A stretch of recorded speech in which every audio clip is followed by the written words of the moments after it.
Hired a coach to work with me on my business because I built this gifting company for 10 years. And in 2016, I had everything I wanted, but I was overworked, overwhelmed, and so unhappy. I was ready to walk away from it all. Right. And so I was this gratitude salesman who is no longer grateful for his job. Imagine the irony. So I hired a coach to help me because I'm like, this doesn't make sense. How can I have all the money I've wanted, have a house, married, I've got a family, but I'm still not feeling the fulfillment? So I hired a coach, and his big question for me in the beginning was like, what's your vision? And I didn't have a good answer to that. My vision for my life at that time was like about making money. And that's because how I grew up was I was a kid who didn't have a lot of money.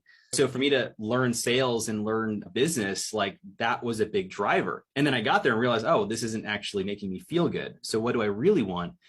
And I just came up with this vision like, hey, who we are at Mr. Thank You is all about elevating the level of gratitude on the planet.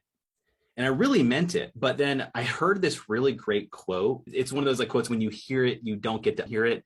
Sure. It's that Rolf, excuse me, I cannot hear what you are saying because who you are speaks so loudly. And for me, what that quote means is it doesn't matter what I say my vision is. If I don't live it out every day, I'm just full of it. I'm not true to this vision. So if you went out and asked 100 people who knew John Israel at that time, like, what do you know about this guy?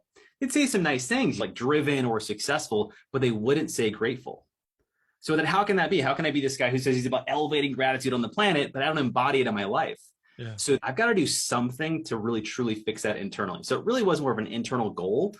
And that's what started the project. So it was 5 cards a day, every day for 365 days. They had to be handwritten. I couldn't skip any days. So I couldn't skip 2 days and then write like 15. And every day reset at 0. I could write a max of 3 cards per person. And the final rule is I had to donate $1,000 to charity for any and every day that I missed. So that was at stake every single day for a year. I didn't know what was going to happen. I thought it might have some cool impact on my business. I thought I would feel better, but I didn't know how much this thing would change my life. And it really did. So it started teaching me some of those lessons.